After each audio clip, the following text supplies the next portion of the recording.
그대에게 배달된 단 하나의 오디오북 낭독 마녀.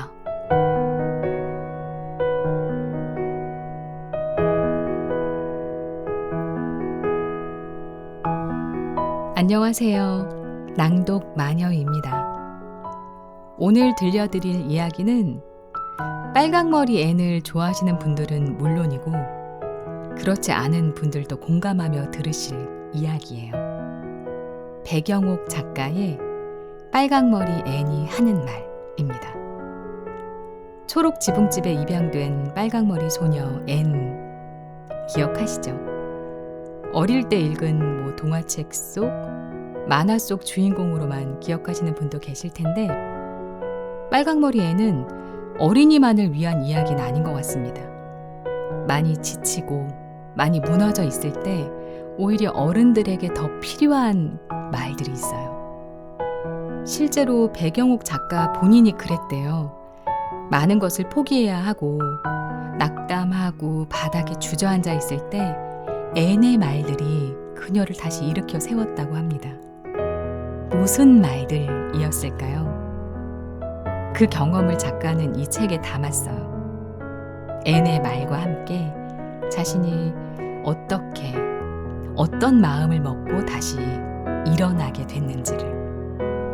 오늘 낭독도 그 마음으로 골랐습니다. 혹시 지금 많이 지쳐 계신 분이 있다면 이 낭독이 여러분께 작은 위로가 되길 바랍니다. 그럼 오늘 낭독 시작합니다.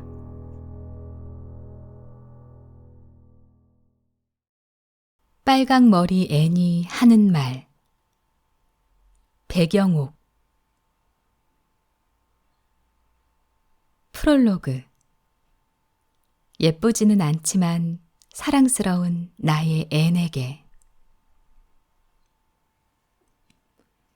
10년 전 봄, 침대에 누워 천장의 무늬를 하염없이 바라보고 있었다. 나는 지쳐 있었다. 인간관계에서 실패했고 소설가가 되겠다는 오랜 꿈에서 멀어졌고 결국 회사에 사표를 냈다. 버튼 하나 누를 힘이 없었지만 빨강머리엔 50부작 애니메이션을 봤다. 끝까지 따라 부를 수 있는 내 인생 유일한 주제가가 흘러나왔다. 죽은 깨 빼빼 마른 빨강머리엔 예쁘지는 않지만 사랑스러워. 이마가 툭 붉어져 나온 이 수다쟁이 소녀는 내게 쉬지 않고 말이란 걸 했다. 엘리자가 말했어요. 세상은 생각대로 되지 않는다고. 하지만 생각대로 되지 않는다는 건 정말 멋져요. 생각지도 못했던 일이 일어나는걸요? 스톱 버튼. 눈물이 핑. 앤의 말을 한 번, 두 번, 세 번 더 들었다. 결국 눈물이 흘러내렸다. 될 줄 알았던 시험에서 미끄러졌을 때, 영원할 줄 알았던 애인과 헤어졌을 때, 제대로 된 길을 가고 있다고 생각했는데 거꾸로 가고 있었을 때, 오랫동안 꿈꾸던 것에서 멀어졌을 때, 다시 한번 회사에 사표를 쓰게 됐을 때 나는 앤의 말을 떠올렸다. 가끔은 앤에게 되묻고 싶기도 했다.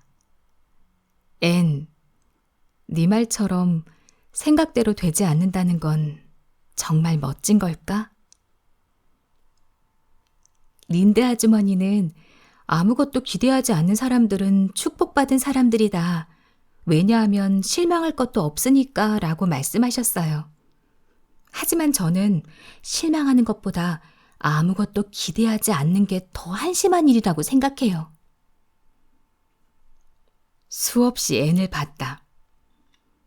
하지만 그때가 처음이었다. 나는 앤이 한 말을 노트에 적기 시작했다. 애니 한 말을 듣기만 했을 때와 그녀에게 들은 말을 노트에 적었을 때의 차이는 컸다. 그 차이만큼이 내겐 기적의 크기다. 나는 다시 한번 실망하더라도 오래 꿈꿔왔던 것을 기대해 보기로 했다. 나는 다시 소설을 쓰기 시작했다. 나는 다시 책을 읽기 시작했다. 안나 카레니나와 참을 수 없는 존재의 가벼움, 파우스트, 오만과 편견 같은 내 인생의 책들을. 아무것도 하지 않으면 결국 어떤 일도 일어나지 않을 테니까. 이 빨강머리 소녀가 내게 말하는 것도 그것이었을 테니까. 어쩌면 이것은 더 이상 기적을 믿지 않는 시대에 일어난 지극히 개인적인 기적에 관한 이야기인지도 모르겠다. 그해 가을, 나는 소설가가 되었다. 이 책을 나의 빨강머리 앤에게 바친다. 절망에서 희망을 찾아내는 아주 특별한 능력. 버킷리스트가 무엇이냐는 질문을 가끔 받는다. 인생에서 버킷리스트 같은 걸 만들지 않는 게 유일한 내 버킷리스트라고 대답하곤 했다. 버킷리스트를 갖지 않겠다는 건 하고 싶은 일을 해보지 않아서 생기는 후회 없이 살겠다는 희망이었다. 사람은 해보지 못한 일에 대해 회한을 갖는다. 하지만 해본 일에 대한 후회는 실패하더라도 비교적 짧다. 자신이 저지른 일에 대해서는 자기 합리화를 하기 때문이다. 해본 일에 대해서라면 승화라는 위대한 치유책도 있다. 고백했다가 짝사랑마저 잃은 작가가 사랑의 고통에 대한 아름다운 연애 소설을 쓴다거나 화가나 가수가 개인적인 슬픔을 불멸의 예술로 격상시키는 것 말이다. 빨강머리 앤을 읽은 후 나는 줄곧 프린스 에드워드 섬에 가고 싶었다. 그곳이 비행기를 몇 번 갈아타고 가야 할 만큼 멀고 작고 심심한 곳이라는 얘기에도 불구하고 무조건 가고 싶었다. 심심한 곳이란 말은 내 마음을 오히려 잡아끌었다. 내게 심심하다는 말의 의미가 달라졌기 때문이다. 심심함은 이제 내겐 인터넷 속도가 너무 느려서 스마트폰을 보지 않아도 되는 뜻밖의 세계를 뜻한다. 정신없이 흘러가는 내 삶이 확실하게 느려지는 걸 몸으로 경험하는 일 말이다. 그건 어쩌면 초록지붕집에 사는 빨강머리 앤의 세계로 걸어 들어가는 일처럼 보인다. 집으로 가는 사륜마차 위에서 바라본 마을의 흙이 왜 붉은지 묻는 질문에 매튜가 글쎄다 라고 말하자 앤이 매튜에게 이렇게 말한다. 앞으로 알아낼 것이 많다는 건 참 좋은 일 같아요. 만약 이것저것 다 알고 있다면 무슨 재미가 있겠어요? 그럼 상상할 일도 없잖아요. 궁금한 게 너무 많아서 빨리 어른이 되고 싶던 내게 앤의 말은 좀처럼 이해되지 않았다. 그러나 시간이 흐르고 그녀의 말에 귀 기울이며 알게 된 것들이 있다. 여러 명의 아이를 돌봐야 했던 고아 소녀는 자신이 처한 각박한 현실 속에서 가장 좋은 것을 상상하는 습관을 오래 간직해온 것이다. 그것이 삶을 대하는 앤의 태도였다. 놀아줄 또래 친구가 없어서 깨진 유리창에 비친 자신의 얼굴에 캐시 모리스라는 이름의 가상 친구를 만들어내는 앤. 그런 앤의 상상력이 내겐 늘 절망에서 희망을 찾아내는 특별한 능력처럼 느껴졌다. 그러므로 이 빨강머리 소녀는 약속된 시간을 넘겨 늦게 도착한 초록지붕집의 매튜 아저씨에게 이렇게 말할 줄 안다. 나오시지 않는 이유를 생각하고 있었어요. 아저씨가 데리러 오지 않으면 오늘 밤은 저 큰 벚나무 위에 올라가서 밤을 새울까 생각하고 있었어요. 마치 대리석으로 만든 널찍한 방에 살고 있는 듯한 느낌이 들지 않을까요? 한 그루의 평범한 벚나무를 아늑한 자기만의 방으로 멋지게 바꿀 줄 아는 애는 사랑스럽다. 예쁘지는 않지만 사랑스러운 애의 그 말을 주머니 속에 넣고 다니고 싶다.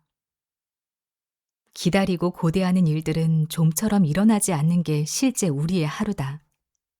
하지만 그럴 때 애의 말을 꺼내보면 알게 되는 게 있다. 희망이란 말은 희망 속에 있지 않다는 걸. 희망은 절망 속에서 피는 꽃이라는 걸. 그 꽃에 이름이 있다면 그 이름은 아마 그럼에도 불구하고 일 거라고. 우연을 기다리는 힘. 누구에게나 빨강머리가 존재한다. 어떤 사람에게 그것은 평균 이하의 작은 키일 수도 있고, 어떤 사람에겐 별 모양의 화상 자국일 수도, 어린 나이에 쓰게 된 두꺼운 난시 교정용 안경이나 유난히 뚱뚱한 몸일 수도 있다. 우리는 그것을 콤플렉스라고 부른다. 하지만 콤플렉스가 외모만을 뜻하지는 않는다. 초록지붕집의 매튜 커스버트의 빨강 머리는 낯선 사람들, 특히 여자 앞에 서면 자꾸 작아지는 대인공포증이다. 그는 낯선 사람이 나타나면 허둥지둥 숨기부터 하는 남자다. 내 어릴 적 빨강 머리는 무엇이었을까? 닮지 않았으면 싶은 콤플렉스가 자식에게 유전됐을 때 부모는 그걸 콕 집어 말할 때가 있다. 내 경우에는 아빠가 대학에만 가면 코 수술을 시켜주겠다고 호언장담하면서부터 코에 대한 콤플렉스가 생겼다. 그전까지는 나는 내 코가 납작한지도 몰랐다.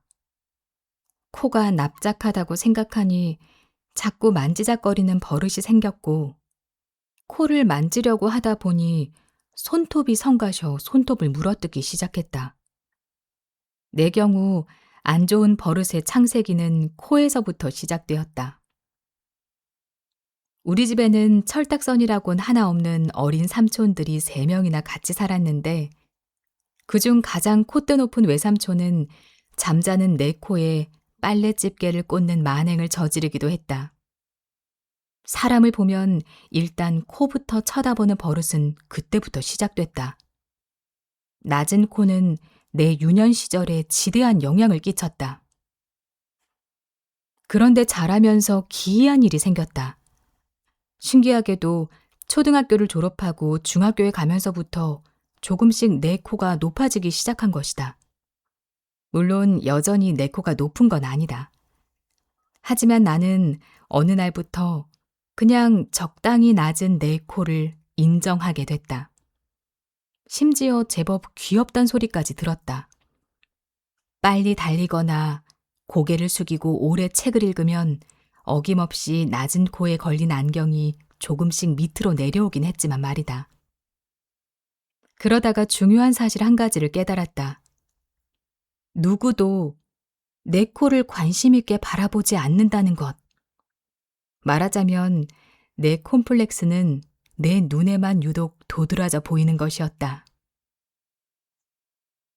그 옛날 언니가 울고 있는 내 등을 쓸어주며 다 지나간다고 말했을 때 나는 그 뜻을 알지 못했다. 우연을 기다리는 힘, 시간을 견디는 힘. 11살 애는 아직 이해하지 못했을 이야기다. 물론 내 코가 기적처럼 높아지진 않았다. 제 아무리 기다려도 애의 빨강머리가 눈부신 금발머리가 될 리는 없다. 하지만 아이러니한 건 빨강머리가 싫어서 아줌마 몰래 검은색 염색약을 머리에 발랐던 애니 온통 초록색으로 변한 머리카락을 본 후 절규하듯 외치는 말이다. 전 이제까지 빨강머리가 세상에서 최악이라고 생각했어요. 머리카락이 초록색이 되고 나서야 애는 자신의 빨강머리가 그렇게까지 나쁘지 않다는 걸 깨닫는다. 시간이 우리에게 선물하는 건 이런저런 일을 겪으며 똑같은 상황을 바라보는 관점을 바꾸게 하는 힘 아닐까. 시간은 느리지만 결국 잎을 키우고 꽃을 피우고 나무를 자라게 한다. 나는 그것이 시간이 하는 일이라 믿는다. 시간이야말로 우리의 강팍한 마음을 조금씩 너그럽고 상냥하게 키운다고 말이다. 그러니까 내 말은 거울을 보며 어느 날 당신도 이렇게 중얼거릴지도 모른다. 아, 정말 좋다. 까지는 아니어도 그럭저럭 이 정도도 나쁘지 않아.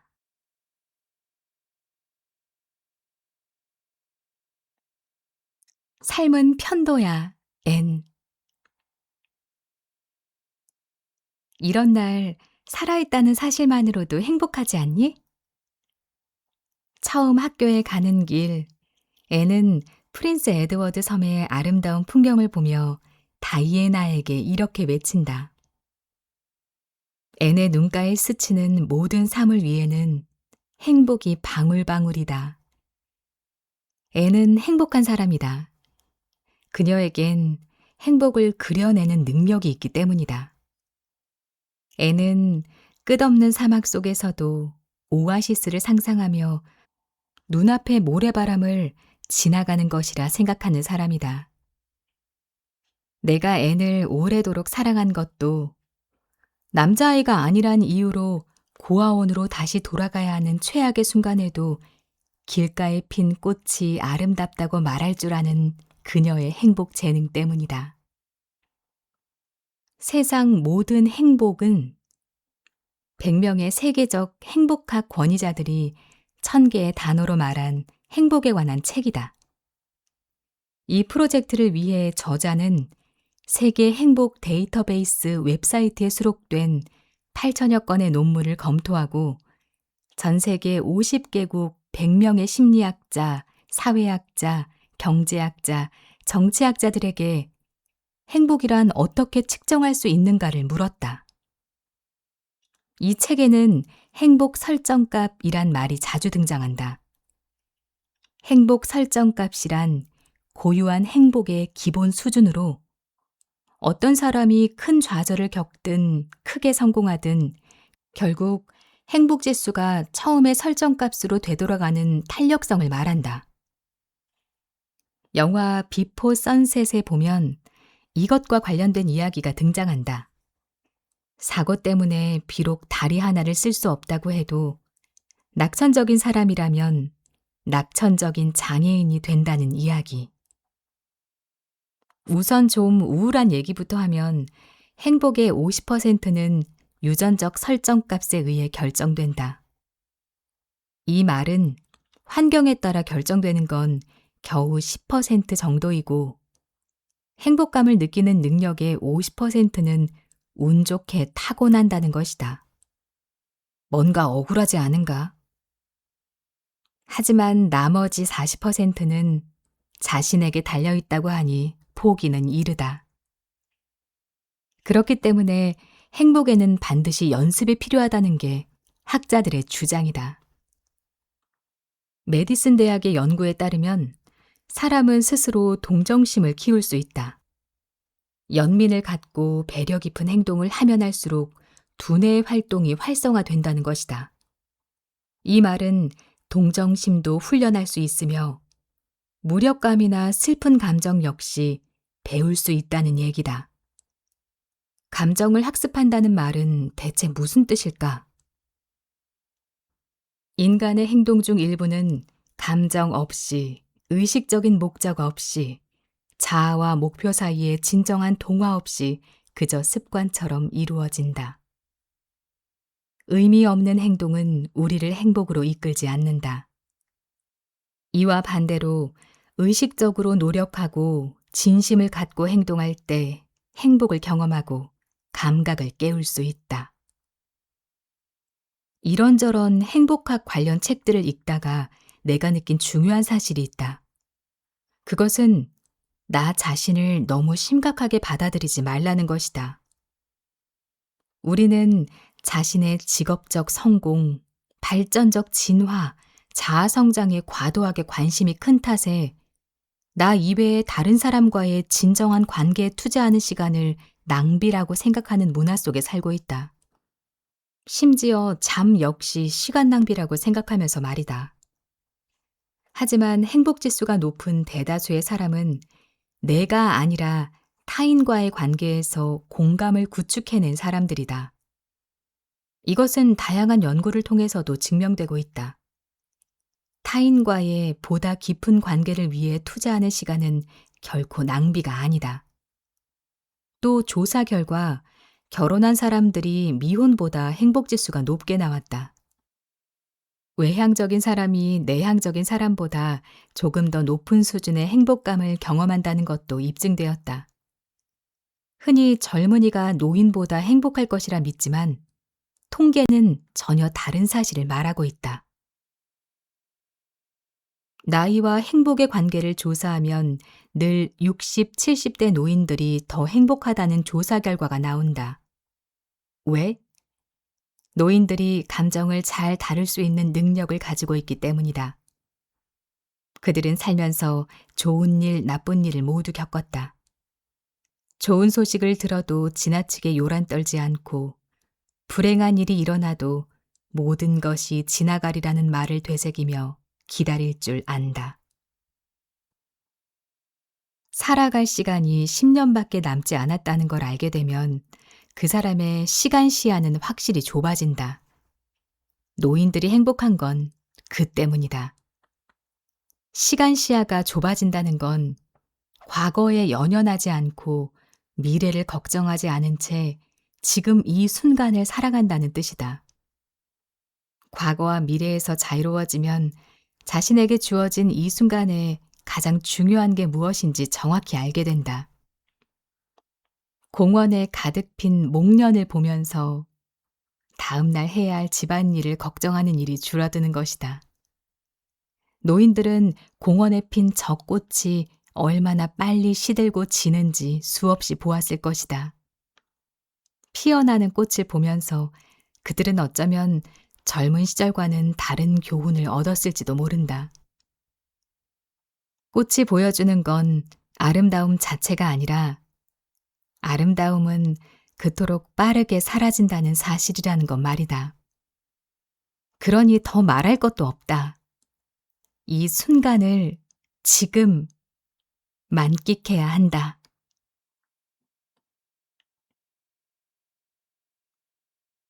더 이상 설레지 않는 사람들을 위한 그리스식 처방전. 포틀랜드에 잠시 머물 때 꽤 흥미로운 친구를 만났다. 그녀에겐 초등학교에 다니는 딸이 있었는데 아이를 대하는 나름의 원칙이 있었다. 그녀는 한 달에 한 번 아이스크림 데이라는 걸 정했다. 월마트와 세이프웨이에만 가도 널린 게 아이스크림인데도 그녀는 냉장고에 아이스크림을 사 넣어두지 않았던 것이다. 그녀는 한 달에 딱 한 번 집 근처 23번가의 아이스크림 가게 솔트 앤 스트로에서 아이에게 아이스크림을 사줬다. 내가 작가라는 걸 알고 자신이 쓰고 있는 SF 소설의 내용을 속사포처럼 설명하던 그녀의 딸은 도수가 높은 안경을 쓰고 있었다. 아이는 햇볕에 얼굴이 발갛게 탄 주근깨 투성이로 스포츠를 좋아했다. 대부분의 아이들이 부모님의 차로 픽업되는 것과 달리 아이는 헬멧을 쓴 채 집에서 학교까지 자전거로 달렸다. 아이는 축구를 좋아했고 중학생이 되면 기캐 보이는 게 싫어서 안경을 렌즈로 바꿀 것이란 비밀 계획을 내게 진지한 얼굴로 설명했다. 그러기 위해선 하루빨리 돈을 모아야 하는데 자신의 소설이 잘 팔릴 수 있는지 읽어봐 달라고 졸라댔다. 일주일에 한 번도 아니고 고작 한 달에 한 번밖에 아이스크림을 먹을 수 없다니. 아이에게 슬쩍 아이스크림 데이를 어떻게 생각하느냐고 물었더니 아이스크림을 먹는 건 생각만으로도 흥분되는 일이란 대답이 나와서 다시 한 번 당황했다. 호르몬 충만한 티네이저답게 엄마에 대한 성토가 이어질 것이란 내 예상과 너무 달라서 그랬다. 적당한 결핍은 쾌락을 증폭시킨다. 그 옛날 에피큐리언들은 이미 다 알고 있던 지혜다. 쾌락주의는 흥청망청한 21세기에 엄청난 오해에 휩싸여 있다. 사실 쾌락주의는 절제를 통해 그것을 깊게 체험하라는 말과 같다. 꿀을 좋아하는 곰돌이 푸우가 가장 행복해하는 시간은 사실 꿀을 먹는 시간이 아니라 꿀을 기대하는 시간이다. 꽃은 활짝 피기 전이, 꿀은 먹기 전이 가장 달콤하다. 우리는 너무 즉각적인 만족의 세계에 사는 건 아닐까? 기다림은 우리에게 결과를 떠나 과정의 즐거움을 선사한다. 오히려 만끽이라는 말은 그 설렘 뒤에만 찾아오는 충만일지도 모른다.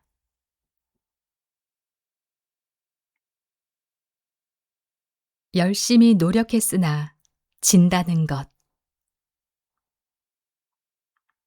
간절함과 노력이 제대로 된 결과를 만들 것이란 기대는 어른들의 오랜 동화였다.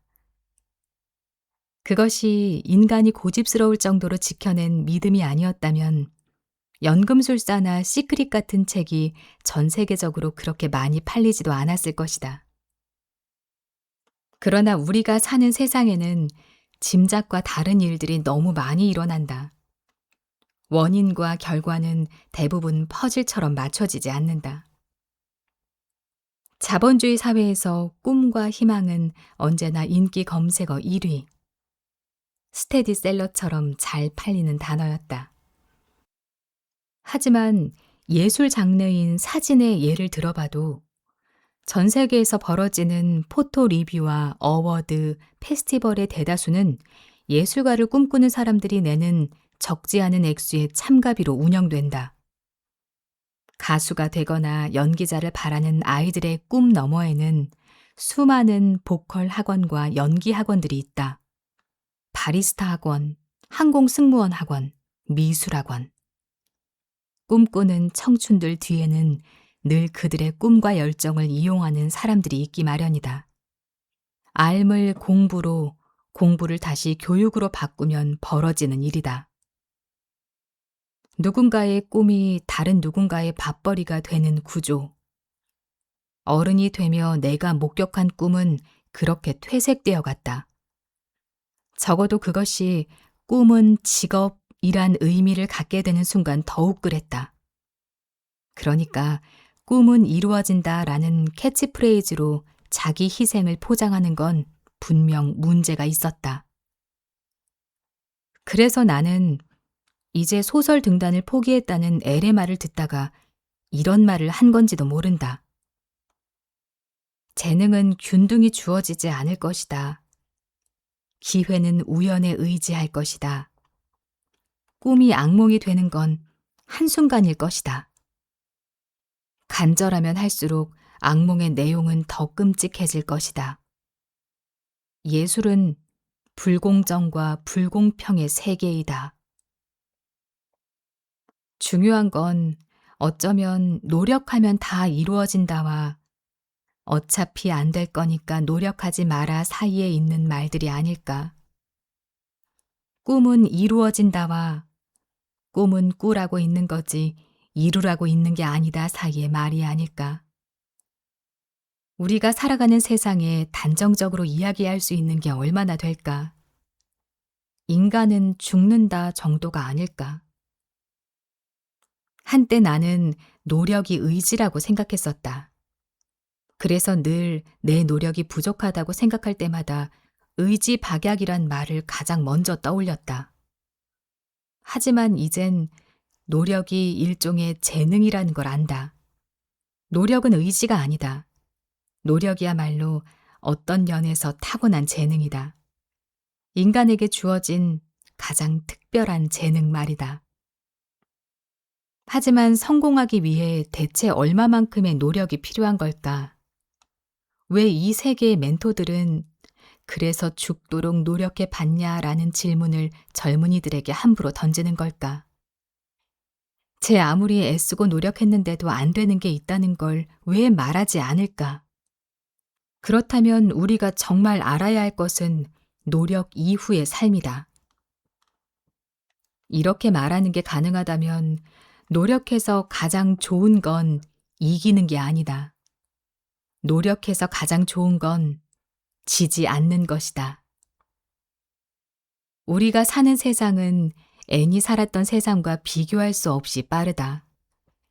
미래학자들은 20년 안에 현존하는 직업의 48%가 사라질 것이라 예상한다. 나는 이토록 빠르게 변하고 불안정한 세상에서는 지속 가능한 것에 대해 깊게 생각할 시기가 왔다고 생각한다. 세상을 살면서 언제나 이기는 건 불가능하다. 이긴다는 건 지속 가능한 일이 아니다. 그렇기 때문에 이젠 이기는 법이 아니라 지지 않는 법에 대해서 익혀야 한다. 더 나아가 지는 법에 대해서도 알아야 한다.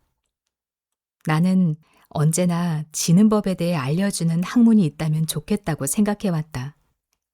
마치 유도를 배울 때 가장 먼저 익히는 게 낙법인 것처럼 지는 법, 잃는 법을 익힌다면 세상을 사는데 확실히 도움을 줄 거라고 말이다. 앤이 말한 노력해서 두 번째로 좋은 게 지는 것이란 말의 방점은 노력에 있지 지는 것에 있는 게 아니다. 하지만 앤의 말 속에는 세상에 노력만으로 이루어지지 않는 게 있다는 걸 명확히 이해하는 사람 특유의 체념이 있다. 세상 사람들이 가장 중요하다고 말하는 사랑은 어떤가? 학 1000만 마리를 접는다 한들 내게 무관심한 사람을 나를 사랑하는 사람으로 만들기는 힘들다. 그러니 막연한 환상이 아니라 생생한 현실을 선택하는 편이 옳다. 실패도 잘해야 다음 성공의 초석이 될 수 있다. 지는 건 역시 그렇다.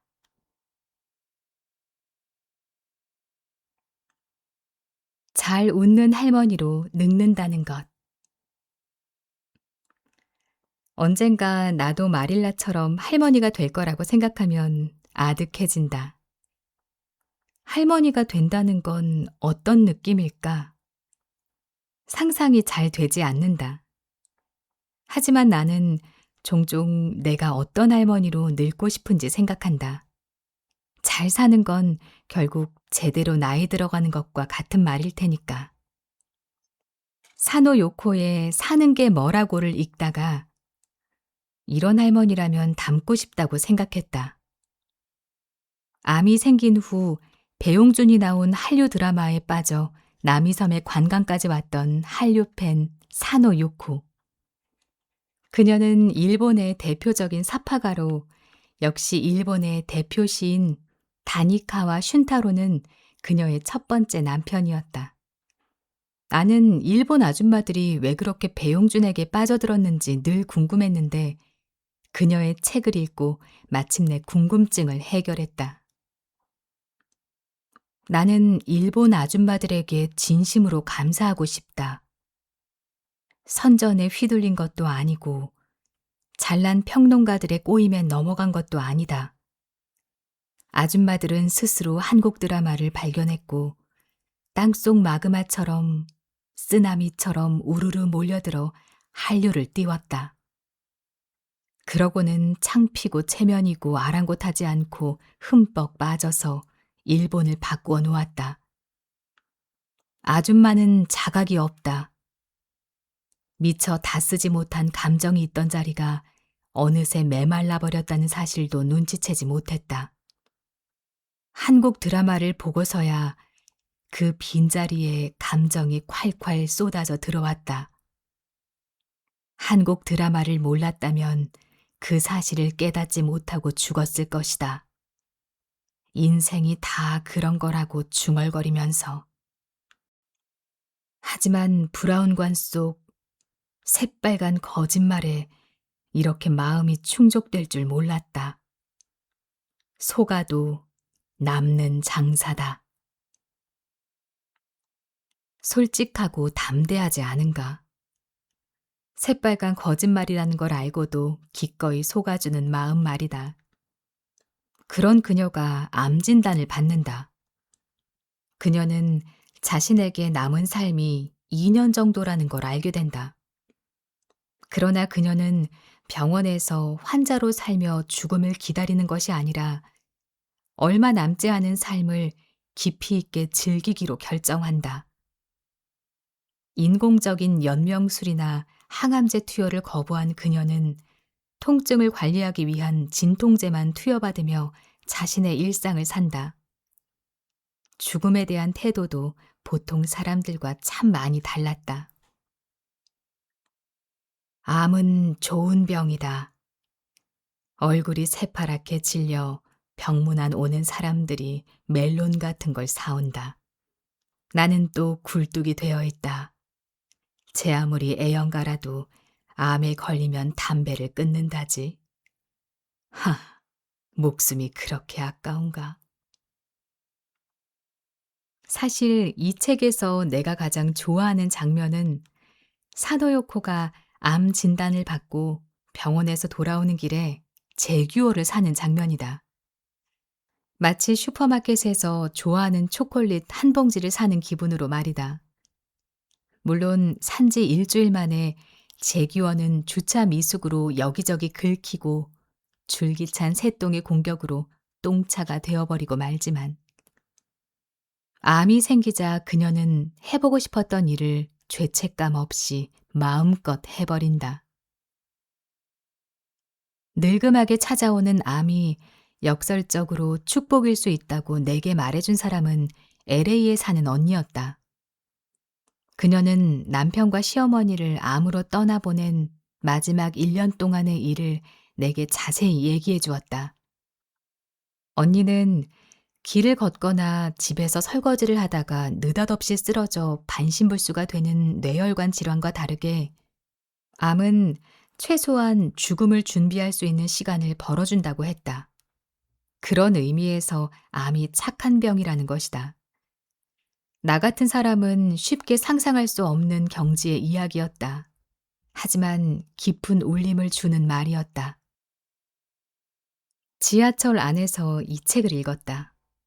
전철을 타면 예쁘고 젊은 여자 옆에는 반드시 할아버지가 서 있다는 문장을 읽다가 나도 모르게 지하철 안을 관찰했다. 할머니는 젊은 미남한테 이끌려가서는 안 된다. 가방을 고쳐 잡거나 창밖을 두리번거리는 사람 앞에 서야 한다.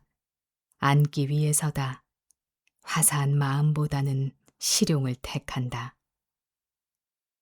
그녀의 말이 나이 들어서도 마음 많은 청춘으로 연애하듯 젊게 살아야 한다거나 늙으면 소식하고 치아를 보호하기 위해 단 것을 줄여야 한다거나 관절을 위해 근력 운동을 해야 한다는 훌륭한 말이 아니라서 좋았다.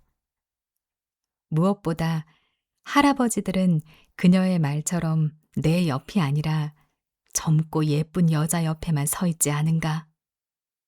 할머니가 되면 나도 이 정도의 통찰력을 얻고 싶다.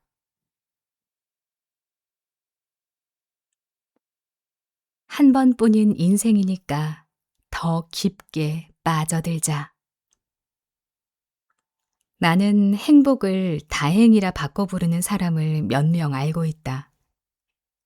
돈을 버는 이유는 하고 싶은 일을 하고 싶어서가 아니라 하기 싫은 일을 안 하기 위해서라고 말하는 사람도 안다. 불과 몇 년 전에 나는 불행해지지 않는 것보다 행복해지는 쪽이 더 중요하다고 말하는 사람이었다. 하지만 이젠 어쩌면 꼭 그런 게 아닐지 모른다는 생각을 하게 됐다. 어쩌면 행복이 행운과 관련 있는 말이 아닐까란 생각을 하게 된 것이다. 이제 나는 종종 하고 싶은 일을 하는 자유가 아니라 해야 하지만 하지 않을 자유에 대해 말하게 된다.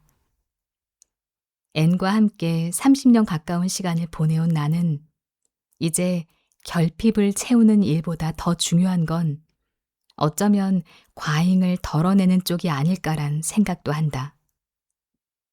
나이에 따라 내려야 하는 처방이 다르다는 것도 알겠다.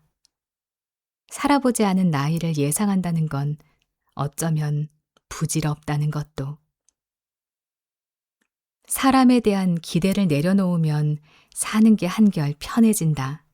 실망하지 않기 때문이다. 린드 아줌마나 마릴라 아줌마가 앤에게 하는 말은 자신들이 살아온 세월에 대한 증언이다. 오래 살았기 때문에 그만큼 많은 일들을 겪었을 테고, 그래서 축적된 지혜를 앤에게 이야기해 준 것이다. 이젠 그걸 알기 때문에 이럴 수도 저럴 수도 있다고 말할 수밖에 없다. 앤의 말도 맞지만 내 말도 맞아 라고. 사람은 바뀐다. 시간이 하는 일은 대개 속도가 느려서 다만 자신도 모르게 바뀌어 있을 뿐이다. 앤의 말처럼 앞날을 기대하고 계획하는 일은 즐거운 일이다. 가령 삶을 긴 여행으로 비유한다면 여행이 꼭 계획대로만 되지 않는다는 것을 받아들이면 더 그렇다. 낯선 곳에서 길을 잃을 위험, 열차를 놓치게 될 상황, 익숙하지 않은 음식을 먹고 탈이 날 가능성 같은 것은 사는 동안 언제든 나타나 우리를 실망시킬 것이기 때문이다. 사랑 역시 그렇다. 헤어짐을 감당해내는 순간 우리는 진짜 사랑을 할 수 있다. 어차피 헤어질 테니까 대충 사랑하자가 아니라 한 번뿐인 인생이니까 더 깊게 빠져들자가 될 수 있는 것이다. 앤의 말처럼 기대는 좋은 일이다. 실망을 감당할 수만 있다면. 하지만 어느 순간 실망을 감당해낼 수 없을 것 같은 시간도 도래한다. 그건 어떤 마음일까? 앤의 희망찬 말은 그러므로 이렇게 읽어 마땅하다. 미래에 대한 기대의 달콤함은 현실의 쓰디씀에 대한 인정과 감당 안에서 꽃피는 것이라고.